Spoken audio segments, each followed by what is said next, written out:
অপু বইয়ের দোকান থেকে একটি পুরনো বই কিনল। বইটি পড়তে গিয়ে সে দেখতে পেল বইয়ের প্রতিটি পৃষ্ঠায় লেখা আছে তার নিজের জীবনের ঘটনা। শেষ পাতায় লেখা ছিল, তোমার মৃত্যু আজ রাতেই।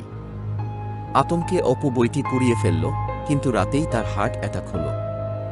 সে সাথে সাথে বিছানায় পড়ে যায়, কিন্তু আশ্চর্যজনকভাবে সে বেঁচে গেল। অপু ভাবল, কিভাবে বইটি আমার ভবিষ্যৎ জানল। সে বইয়ের দোকানে গিয়ে দোকানদারকে জিজ্ঞাসা করল।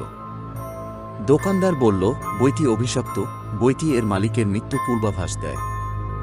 অপু সিদ্ধান্ত নিল সে এই বইয়ের রহস্য উদ্ঘাটন করবে এবং সে বইটির লেখককে খুঁজে বের করবে। বইয়ের প্রতিটি ঘটনা সত্যি ছিল।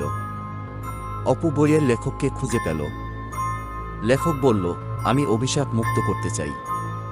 অপু ও লেখক প্রার্থনা করে বইটিকে মুক্তি দিল। আর এভাবে অপু অভিশপ্ত বইটি থেকে মুক্তি পেল।